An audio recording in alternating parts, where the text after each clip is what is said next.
तुम एक perfect time table बनाते हो, colours, blocks, subjects, breaks, everything planned, और 3 दिन बाद वो टाइम टेबल कहाँ होता है? ये प्रॉब्लम टाइम टेबल की नहीं है, ये अप्रोच की प्रॉब्लम है। आज वो अप्रोच फिक्स करेंगे, प्लस एंड में एक चीज जो टाइम टेबल परमानेंटली फॉलो करने लायक बनाती है, वो एंड में। सीए की प्रिपरेशन में टाइम टेबल एक जरूरी चीज है, पर ज्यादातर स्टूडेंट्स ऐसा टाइम टेबल बनाते हैं जो फॉलो नहीं हो सकता, और फिर टाइम टेबल फेल होने पे मुझसे नहीं होगा ये सोचते हैं। प्रॉब्लम तुम नहीं हो, प्रॉब्लम टाइम टेबल का डिजाइन है। आज फिक्स करेंगे। पहले समझो कि ज्यादातर टाइम टेबल्स क्यों फेल होते हैं। पहली वजह, आइडियल के लिए बनाए होते हैं, रियल लाइफ के लिए नहीं। 6 AM wake up, 6:30 study, perfect on paper. Reality में एक दिन सुबह लेट उठो, टाइम टेबल ब्रीच। अब गिल्ट, और गिल्ट के बाद वो दिन मोस्टली वेस्टेड। दूसरी वजह, बहुत रिजिड होते हैं, अनएक्सपेक्टेड चीजें होती हैं, घर का काम, health, coaching change. Rigid time table एक अनएक्सपेक्टेड इवेंट से कंप्लीटली डिसरप्ट। तीसरी वजह, बहुत एम्बिशियस होते हैं, 10 to 12 आवर्स डेली, पहले ही दिन एग्जॉस्टेड, दूसरे दिन गिव अप। प्रॉब्लम एम्बिशन नहीं, प्रॉब्लम अनरियलिस्टिक प्लानिंग है। अब वो टाइम टेबल जो एक्चुअली काम करता है। पहला principle, minimum guarantee, maximum aspiration. हर सब्जेक्ट का एक मिनिमम टाइम सेट करो जो तुम गारंटीड कर सकते हो। Accounts 45 minute, QA 30 minute, laws 30 minute, economics 20 minute, total रफली 2 घंटे। अगर किसी दिन सिर्फ ये 2 घंटे भी हुए, वो सक्सेसफुल डे है, बाकी बोनस। दूसरा principle, subject rotation, not daily repetition. रोज चारों मत पढ़ो, अकाउंट्स और क्यूए डेली, लॉज और इकोनॉमिक्स ऑल्टरनेट डेज। वैरायटी मिलती है, बर्नआउट कम होता है। तीसरा प्रिंसिपल, बफर टाइम मैंडेटरी। हर दिन 30 से 45 मिनट अनप्लान्ड टाइम छोड़ो।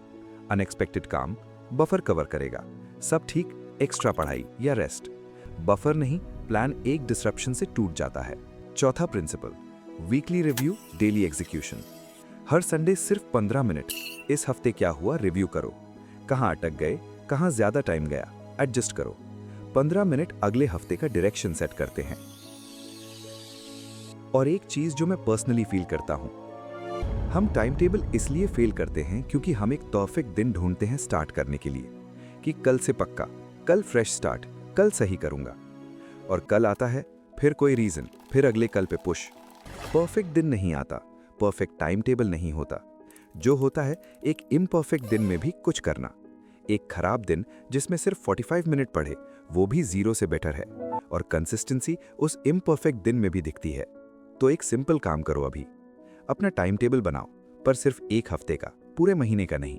सिर्फ ये लिखो, कौन से सब्जेक्ट्स, मिनिमम टाइम, कब करूंगा, बफर कहाँ, संडे रिव्यू कब।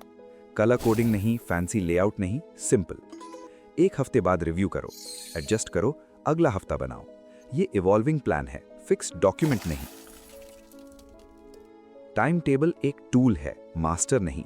अगर टाइम टेबल तुम्हें सर्व नहीं कर रहा, तुम टाइम टेबल को सर्व कर रहे हो, वो गलत डायरेक्शन है। और वो चीज जो टाइम टेबल परमानेंटली फॉलो करने लायक बनाती है। सब स्टूडेंट्स मोटिवेशनल टाइम टेबल बनाते हैं, मैं सीए क्लियर करना चाहता हूं। जब मोटिवेशन लो होती है, टाइम टेबल छूट जाता है। अब एक अलग फ्रेमिंग ट्राई करूं। I am a CA student. CA student रोज पढ़ता है, वो उसकी आइडेंटिटी है, नेगोशिएशन नहीं। मोटिवेशन बेस्ड टाइम टेबल, क्या मैं आज पढ़ूं, हर दिन ये सवाल। सीए स्टूडेंट क्या करता है, आंसर क्लियर है। एक शिफ्ट, मैसिव डिफरेंस। कल से टाइम टेबल बनाते वक्त अपने आप से ये मत पूछो कि क्या पढ़ना चाहते हो, पूछो सीए स्टूडेंट के रोज का मिनिमम क्या होना चाहिए। वो आंसर, वो तुम्हारा रियल टाइम टेबल है। सीए ग्रोथ डायरी, चलते रहो।